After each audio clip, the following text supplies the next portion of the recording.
الحمدللہ رب العالمین والصلاة والسلام علی سید المرسلین اما بعد فاعوذ باللہ من الشیطان الرجیم بسم اللہ الرحمن الرحیم والصلاة والسلام علیک یا رسول اللہ والصلاة والسلام علیک یا حبیب اللہ۔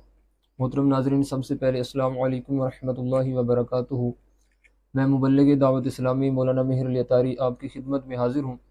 الحمدللہ ناظرین، ہم آپ کے لیے ایک ایسا یوٹیوب چینل لے کر آ رہے ہیں کہ جس پر آپ عقائد و نظریات کے متعلق فرض علوم، نماز، وضو، غسل، طہارت وغیرہ کے مسائل سیکھیں گے انشاءاللہ الکریم۔ اور جب آپ ہمارے اس چینل پر ہماری سوشل میڈیا جو دیگر پیجز ہیں، فیس بک، انسٹاگرام وغیرہ کے اوپر ساتھ رہیں گے تو آپ کو بہت ہی زیادہ علم دین سیکھنے کو ملے گا۔ ناظرین، علماء کرام فرماتے ہیں کہ جو بندے کے اوپر فرض علوم ہے اس کا سیکھنا بندے کے اوپر فرض ہے، جیسا کہ نماز، وضو، غسل، طہارت وغیرہ۔ اور اس کے علاوہ جیسے رمضان شریف کا مہینہ آتا ہے، رمضان کے متعلق جو علم ہے ضروری اس کا سیکھنا، تو یہ بندے کے اوپر فرض ہے۔ جیسے ہی بندہ بڑھتا چلا جاتا ہے، اپنی زندگی کے کاموں میں مصروف ہوتا چلا جاتا ہے، تو جس فیلڈ میں وہ جاتا ہے اسی فیلڈ کے متعلق اس کو علم دین حاصل کرنا لازمی ہے۔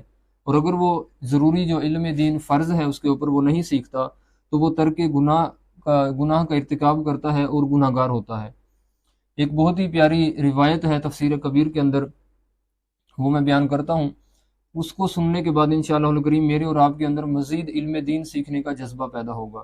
ایک مرتبہ آقا کریم صلی اللہ علیہ وآلہ وسلم مسجد نبوی شریف میں تشریف فرما تھے، تو آپ کے ساتھ ایک ساتھی بھی موجود تھے۔ سرکار علیہ الصلوۃ والسلام پر وحی نازل ہوئی کہ اے محبوب علیہ الصلوۃ والسلام، یہ جو آپ کے پاس آپ کا ساتھی بیٹھا ہے اس کی زندگی کا بہت ہی تھوڑا لمحہ باقی ہے، 1 ساعت باقی ہے، اس کے بعد اس نے اس دنیا سے رخصت ہو جانا ہے۔ تو لہٰذا سرکار علیہ الصلوۃ والسلام نے اپنے اس ساتھی کو بتایا کہ تمہاری زندگی کا 1 ساعت لمحہ باقی ہے اور اس کے بعد تم نے اس دنیا سے چلے جانا ہے، فوت ہو جانا ہے۔ راوی فرماتے ہیں کہ جب یہ وحی نازل ہوئی تو عصر کا وقت تھا، تو اب اس ساتھی نے سرکار علیہ الصلوۃ والسلام کے اس صحابی نے عرض کی، یا رسول اللہ، میرے لیے اب اس وقت ایسا کون سا عمل ہے کہ جو میں کروں اور میرے لیے سب سے زیادہ فضیلت مند ہو؟ یقیناً ناظرین، اگر مجھے اور آپ کو پتہ چلے کہ ہماری زندگی بہت تھوڑی رہ گئی ہے، 1 دن یا 1 گھنٹہ یا 1 لمحہ، تو ہم کوشش کریں گے کہ ہمیں کوئی ایسا نسخہ، ایسا وظیفہ، ایسا عمل مل جائے کہ جو ہم کر کے ہماری قبر حشر اچھی ہو جائے، ہمیں آخرت میں اچھی جزا ملے۔ تو صحابی نے بھی اسی طرح عرض کی کہ یا رسول اللہ، کوئی ایسا کام بتا دیجئے، کوئی ایسا فعل بتائیے کہ جو اس وقت، کیونکہ زندگی بہت تھوڑی رہ چکی ہے، اور اس وقت جو میرے لیے سب سے زیادہ ضروری ہو، سب سے زیادہ کام آنے والا ہو، تاکہ میرا حشر جو ہے، قبر اور حشر، وہاں پر میں اس کی اچھی اور اعلیٰ جزا پاؤں۔ تو ناظرین، سرکار علیہ الصلوۃ والسلام نے فرمایا کہ اے میرے ساتھی، تو علم دین حاصل کرنے میں مصروف ہو جا۔ راوی فرماتے ہیں کہ یہ عصر کا وقت تھا اور مغرب سے پہلے پہلے اس کا انتقال ہو گیا۔ راوی فرماتے ہیں کہ اگر اس وقت علم دین سے بڑھ کر کوئی اور کام ہوتا، کوئی اور عبادت زیادہ فضیلت والی ہوتی، زیادہ عظمتوں برکتوں والی ہوتی، تو یقیناً سرکار علیہ الصلوۃ والسلام اپنے ساتھی کو وہی کام کرنے کا حکم فرماتے۔ تو لہٰذا کیونکہ علم دین جو ہے یہ سب سے زیادہ ضروری ہے، کیونکہ علم ہی کے ذریعے بندہ اپنے آپ کی پہچان کرتا ہے، علم ہی کے ذریعے بندہ اپنے رب کی پہچان کرتا ہے، علم ہی کے ذریعے بندہ اپنی اندر اچھائی اور برائیوں کو جانچتا ہے، ان کی جانچ پڑتال کرتا ہے۔ اور پھر جو اگر بندے کے پاس علم ہوتا ہے تو بندہ علم کے ذریعے شعور سیکھتا ہے اور اپنی زندگی کے منازل جو ہے وہ نیکی اور بدی کو پہچان کر طے کرتا ہے۔ اسی طرح ایک اور حدیث پاک کا مفہوم ہے کہ سرکار علیہ الصلوۃ والسلام نے فرمایا کہ جو بندہ صبح اٹھے اور 1 آیت قرآن پاک کی تلاوت کرے، فرمایا کہ اسے 100 رکعت نماز نفل ادا کرنے کا ثواب ملتا ہے۔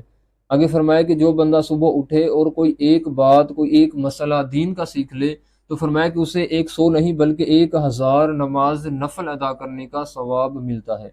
تو کتنی بڑی فضیلت ہے علم دین سیکھنے کی۔ اور جو فرض علم ہے وہ تو پھر سیکھنا ہے، کیونکہ لازمی ہے، ضروری ہے، اور اگر وہ بندہ نہیں سیکھتا تو وہ بندہ گناہ گار ہوتا ہے۔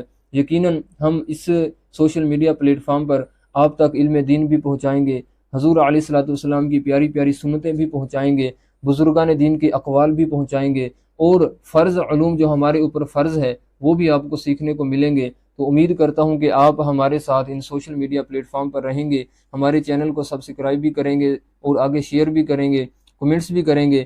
یقیناً آپ کا ہی یہ چینل ہے، کیونکہ آپ نے مل کر اس کو آگے پھیلانا ہے۔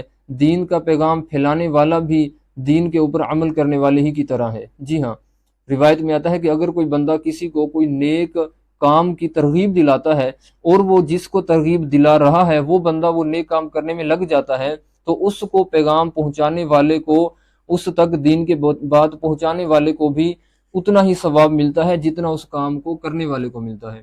تو اتنی فضیلت ہے۔ انشاءاللہ الکریم امید ہے کہ آپ ہمارے ساتھ رہیں گے، ہمارے چینل کو سبسکرائب کریں گے، دوستوں کے ساتھ شیئر بھی کریں گے۔ تو نیکسٹ ویڈیو تک کے لیے اجازت چاہوں گا۔ جزاک اللہ خیرہ۔ السلام علیکم ورحمۃ اللہ وبرکاتہ۔